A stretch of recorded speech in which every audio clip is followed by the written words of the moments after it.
But let us talk about pollutants.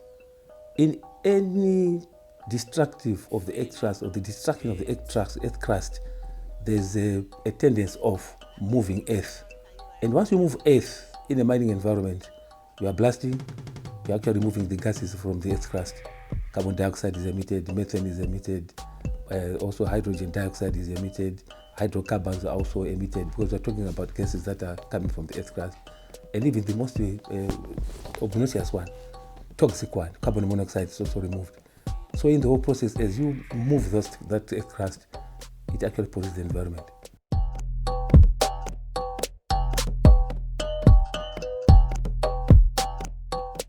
In Hwange, the rain patterns have been affected due to the mining activities.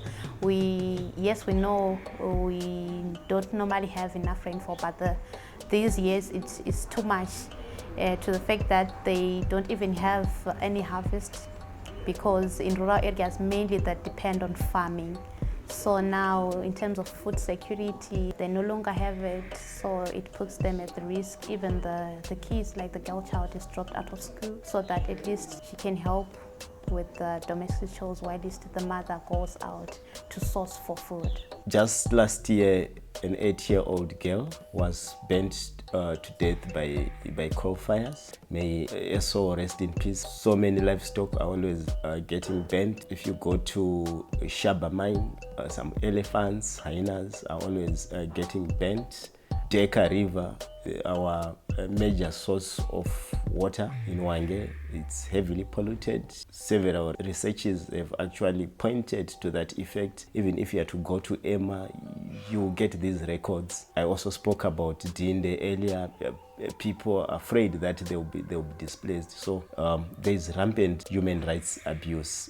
How coal is being mined, there is this underground mining, then this one of stripping the overburden. So you find that there is a lot of pollution that is also happening, polluting the water, even the underground water. So in terms of mining, when it comes to issues of wildlife, there is a challenge in terms of where people are now mining in the national park. So these animals, they have nowhere to go, and at the end of the day, they are affected. They end up coming to the communities. So mining is also impacting a lot. So the policing should come out from the people, even if we know exactly what policy we can do. But it won't be enough policy, because we need to involve the other people that are around us community-wise. Now, the community itself is such a way that they don't want to waste their time to go into a workshop that is not paying them. That's the point motivation, number one. So we need to participate first. To me, fund is something else, but knowledge is important. And not just knowledge, knowledge management. It's important there. The knowledge management around the policing of the just transition should be to take what is the total package of that knowledge for them to protect the environment. I think this young woman, some they are young mothers.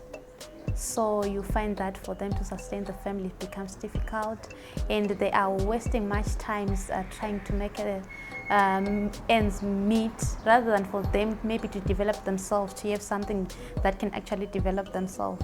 They are taking much time going out there to try and, as I said, to look for what they can help them to survive.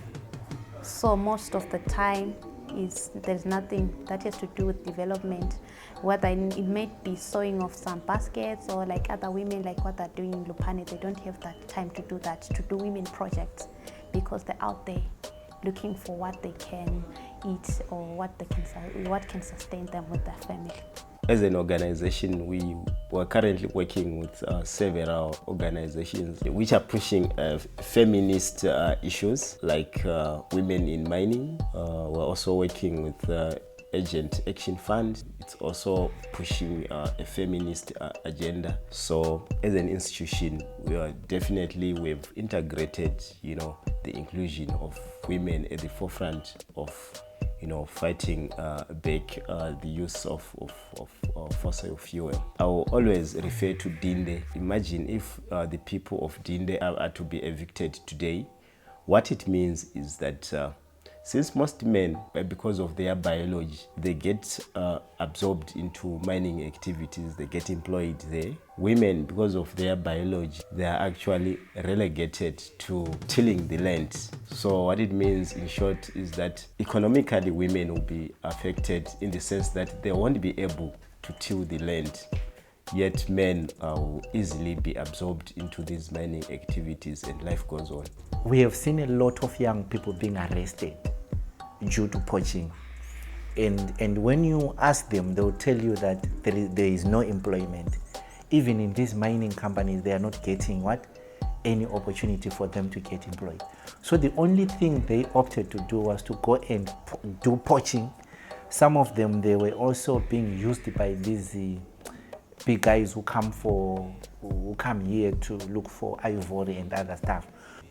So we ended up going community by communities to communities that are surrounding Hwange National Park, because those we call hotspots. So some of them, like the Shangano one and then the Mavale one, they're just a kilometer away from the Hwange National Park. They can easily see wildlife. So young people were tempted and most of them were arrested. And then we started doing the awareness campaign. Now the thinking and the technicality part of it is going to be done by those thinkers in terms of that whole thing. And explaining the consequences, aftermath, and the sustainability part of it if it's not happening the way we are going to do it to protect the environment in terms of even its species. To sustain is to ensure that the future generations should be getting what we should have left over. But us now, we don't sustain. We deplete, mine out, deplete it without rehabilitation, meaning that we only want the economic value of that without rehabilitating it for sustainability.